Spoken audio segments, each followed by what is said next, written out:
So, in order to make sure that I'm putting my pocket on in the middle, I'm going to iron a crease in the middle at the top and in the middle at the bottom of my pocket. So I folded it in half and then I ironed that crease.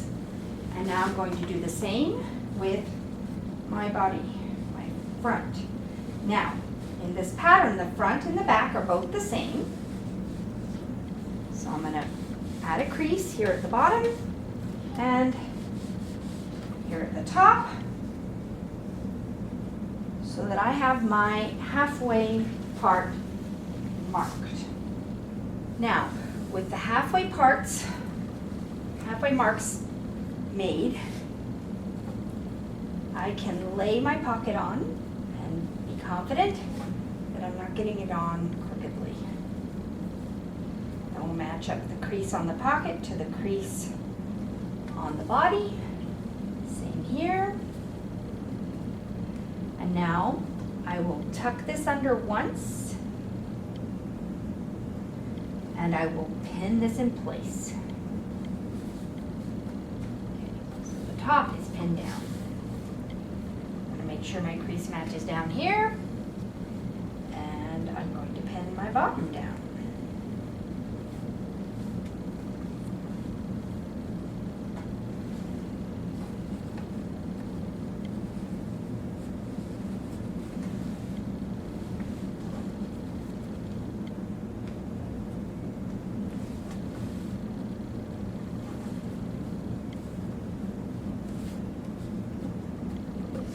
I'm going to pin my edge.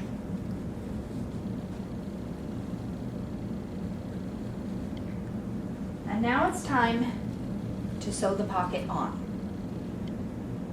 I usually sew the pocket on with a color of thread that is more invisible.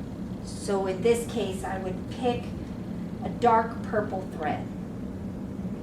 But I just saw someone post a cuspuck that they had put their trim on with a contrasting color, and it was so beautiful. So if you can do your lines very, very straight, then you can use a contrasting color. And I've decided to risk it, and I'm going to use lavender for attaching the pocket. And we'll see how I do.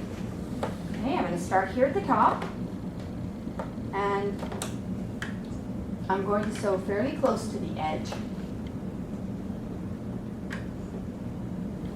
That end piece is very thick because it has the double fold bias tape, and it's 2 layers of it plus the fabric. So you're going to have to go slow so you don't break your needle. And sometimes, in order to go slow, I actually put the needle down into the fabric by hand, so manually, and get it going nice and slow. I'm going to go backwards.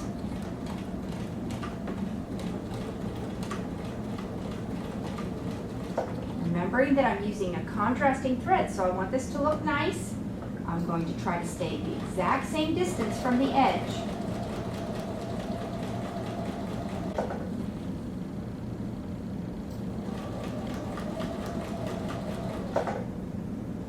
Taking the pins out.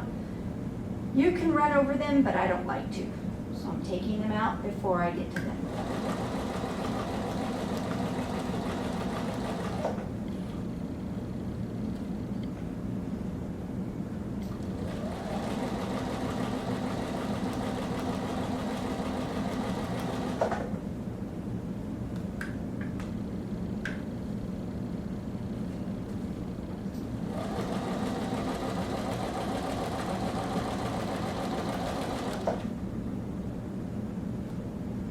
Again, as I go over this last edge, it's going to be very thick, so I have to go extra slow.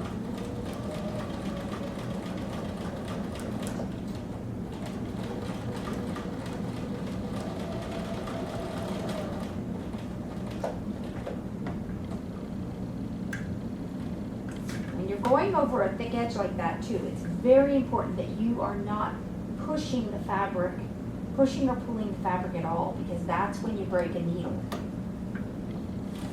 Okay, so the top of my pocket is attached.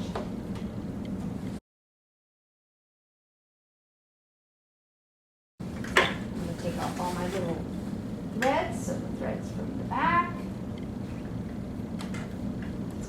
threads from the front.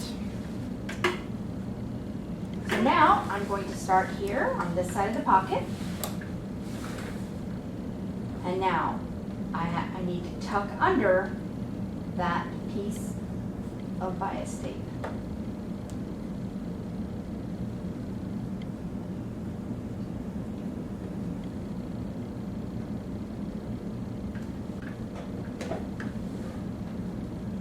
And again, this is a thick piece.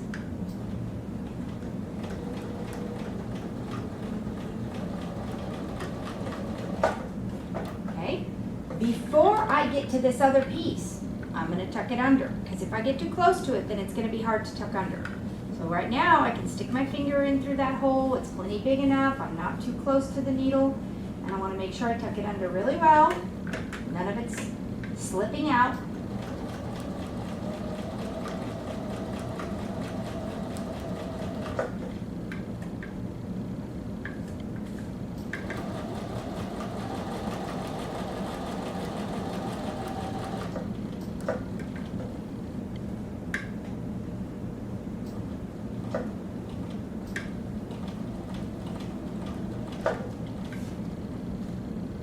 Remembering, sticking my needle down in, lifting my foot up, turning my fabric to get a nice corner.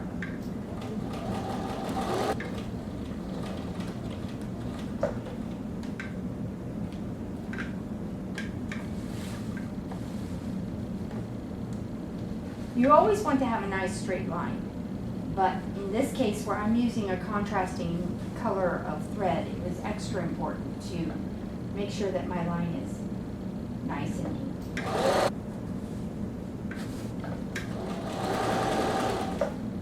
Okay, again, here at the end, I'm going over a thick piece. Nice and slow, backwards and forwards.